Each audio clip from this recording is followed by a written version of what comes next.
Hello everyone, कैसे हो आप लोग। आप सभी का आज के वीडियो में बहुत बहुत स्वागत है। तो आज यहाँ पे हम लोग 10th क्लास का जो आपका सेकंड वाला चैप्टर है हिंदी का डिनर, उसका यहाँ पे जो पूरे कंप्लीट एक्सरसाइज है वो यहाँ पे हम लोग लेके आ गए हैं। इसके अंदर सारे के सारे क्वेश्चन हमने सॉल्व किए हैं। ओके, अगर आप यहाँ पे सबसे पहला क्वेश्चन देखते हो तो ये क्वेश्चन स्वाध्याय से नहीं है, लेकिन अगर आप पाठ के आसपास देखोगे तो आपको वहां पे कुछ क्वेश्चन दिख जाते हैं। ओके, तो यहाँ पे इसके लिए हमने क्या किया है, ये लेखनीय आपको हाईलाइट किया है, ताकि अगर आप पार्ट के अंदर देखोगे तो आपको लेखनीय के नीचे आपको इस तरीके का एक क्वेश्चन आपको देखने के लिए मिल जाएगा। ओके, तो यहाँ पे अगर आप क्वेश्चन देखते हो तो यहाँ पे आपको क्वेश्चन दिया है कि बढ़ते हुए प्रदूषण जैसे वायु प्रदूषण हो गया या फिर ध्वनि प्रदूषण हो गया, इसका स्वास्थ्य के ऊपर बुरा असर पड़ता है, इस विषय पर अपने विचार लिखने के लिए कहा है। ओके, तो ये बहुत ही करेक्ट यहाँ पे आपको क्वेश्चन पूछा है और इसके ऊपर आप अपने विचार लिख सकते हैं। ओके, उसके बाद अगर आप यहाँ पे सेकंड वाला देखते हो कि बढ़ते हुए प्रदूषण का स्वास्थ्य पर बुरा असर पड़ रहा है, विषय पर अपने विचार लिखिए।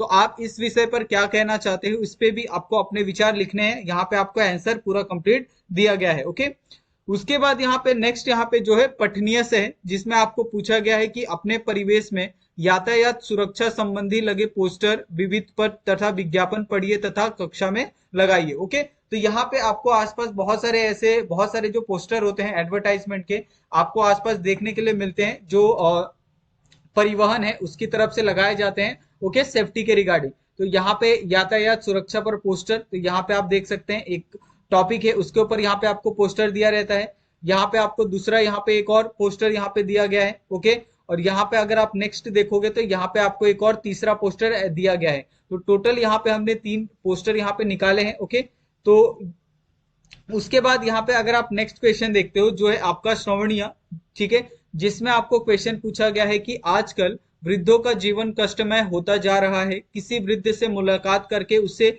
इस विषय में सुनिए। ओके, तो आपको पता है कि जो व्यक्ति सुन नहीं सकता उसके लिए जीवन यापन करना बहुत ज्यादा मुश्किल होता है, कि लोग उसके बारे में क्या बात कर रहे हैं और भी बाकी सब चीजें हैं जिससे वो सुन नहीं सकता। तो इसके कारण उसके जीवन में बहुत सारी जो कठिनाइयां हैं वो आपको देखने के लिए मिलती है। तो उस पे आपका एक क्या करना है, आपको एक एक्टिविटी दी गई है कि आपको ऐसे व्यक्ति से मिलना है और उसके जीवन में क्या क्या प्रॉब्लम क्या क्या दिक्कतें आती है उनके बारे में आपको जानकारी इकट्ठी करनी है। ओके, उसके बाद यहाँ पे आपका जो मेन स्वाध्याय है यहाँ से स्टार्ट होता है। ओके, जिसमें आपको सबसे पहला क्वेश्चन पूछा है कि सूचना के अनुसार कृतियां कीजिए, यानी संजाल पूर्ण कीजिए। एक तरह से आपको टी डायग्राम दिया है और आपको उसको कंप्लीट करना है। ओके, जैसे वर्षा के आने से ये इस प्रकार बदलते हैं, जैसे नभ किस तरह का बदलते हैं, हवा क्या, प्रकृति और जलद, ये सारी चीजों किस तरीके से बदलती है वर्षा के आने पे, वो सारी चीजें यहाँ पे आपको लिखनी है। ओके, उसके बाद यहाँ पे अगर आप सेकंड वाला क्वेश्चन देखते हो जिसमें आपको पूछा गया है कि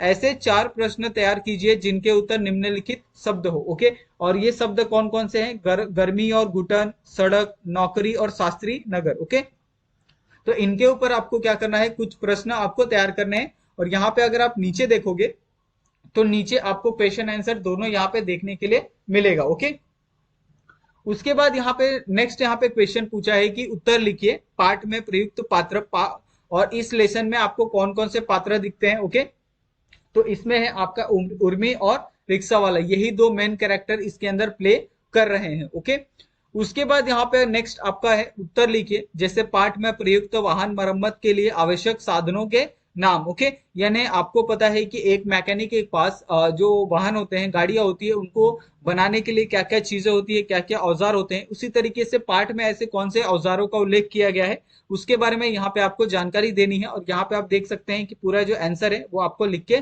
दिया गया है। पहला पाना, जेक, स्टेपनी, प्लग। ओके, उसके बाद यहाँ पे नेक्स्ट क्वेश्चन आपको पूछा गया है कि निम्नलिखित कथनों में से केवल सत्य कथन छाटकर पुण्य लिखे। ओके, तो यहाँ पे आपको टोटल 4 सेंटेंस दिए थे। ओके, 4 सेंटेंस में से जो एक सेंटेंस है यहाँ पे जो करेक्ट है वो यहाँ पे हमने नीचे लिख के दिया है। ओके, उसके बाद यहाँ पे नेक्स्ट क्वेश्चन आपको पूछा गया था कि शब्द युग्म पूर्ण कीजिए। यहाँ पे आपको ये खाली ये ब्रैकेट दिया गया था, इस खाली ब्रैकेट को हमने यहाँ पे फिल किया है। ओके, और आपको भी इसी तरीके से जो आंसर है वो आपको लिखना है। ओके, तो यहाँ पे चारों का जो आंसर है आप यहाँ पे देख सकते हैं।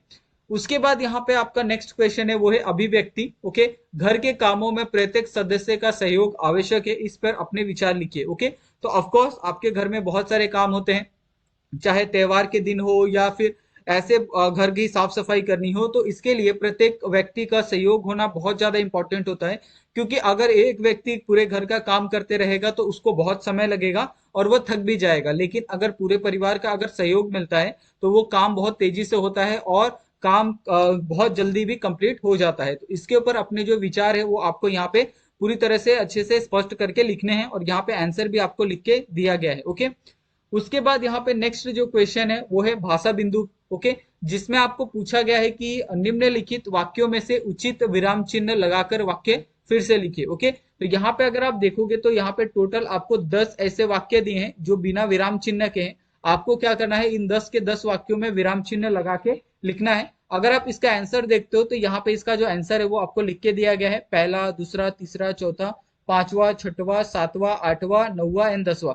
सभी में आप देख सकते हैं कि प्रॉपर तरीके से जो विराम चिन्ह है, बाकी सब चीजें हैं, उनका बहुत अच्छे तरीके से उल्लेख किया गया है इसके अंदर। ओके, उसके बाद यहाँ पे नेक्स्ट जो क्वेश्चन है कि निम्नलिखित विराम चिन्हों का उपयोग करते हुए लगभग 10 वाक्यों का परिच्छेद कीजिए। ओके, तो यहाँ पे अलग अलग आपको विराम चिन्ह दिए हैं। ओके, आप देख सकते हैं यहाँ पे टोटल बहुत सारे यहाँ पे आपको विराम चिन्ह दिए हैं। आपको क्या करना है, इनका इस्तेमाल करना है और इसका इस्तेमाल करके आपको अलग अलग जो ऐसे 10 वाक्य हैं वो आपको प्रिपेयर करने हैं। ओके, तो यहाँ पे आप 10 वाक्य देख सकते हैं, यहाँ पे टोटल 10 वाक्य हमने यहाँ पे प्रिपेयर किए हैं। आप चाहें तो इसके अलग भी जो वाक्य हैं वो आप प्रयोग कर सकते हैं और बना सकते हैं। ओके, उसके बाद यहाँ पे नेक्स्ट क्वेश्चन है वो है आपका उपयोजित लेखन। तो उपयोजित लेखन में क्या करना है कि यहाँ पे आपको एक जो छोटा सा एक मुद्दा दिया है। ओके, यहाँ पे आपको बहुत सारे जो पॉइंट दिए हैं, आपको इस पॉइंट का इस्तेमाल करके क्या करना है, आपको एक जो कहानी है वो आपको कहानी प्रिपेयर करनी है। ओके, तो यहाँ पे आपका जो कहानी का शीर्षक है कि बहेलिए का पछताना, उसका जो पूरा एक कहानी का पूरा एक किस तरीके से आपको लिखना है वो पूरी कहानी यहाँ पे आपको देखने के लिए मिल रही है। ओके, तो इस तरीके से यहाँ पे ये जो पूरा स्वाध्याय है यहाँ पे खत्म होता है। अगर आपको इसके अंदर कुछ डाउट होगा या फिर कुछ तकलीफ होगी तो आप लोग हमें कमेंट करके पूछ सकते हो। आप चाहो तो हमें टेलीग्राम और इंस्टाग्राम पे भी मैसेज कर सकते हो। ओके, और अगर आपको हमारी वीडियोस अच्छी लगती है तो प्लीज आप वीडियो को लाइक कीजिए, अपने दोस्तों के साथ शेयर कीजिए और आप हमारे चैनल को सब्सक्राइब करना बिल्कुल मत भूलिएगा, ताकि हम ऐसे ही बहुत सारे कमाल के वीडियोस आपके लिए हम लाते रहें। तो थैंक यू सो मच आप सभी का वीडियो देखने के लिए। मिलते हैं हम लोग नेक्स्ट वीडियो में नए टॉपिक के साथ। Thank you so much.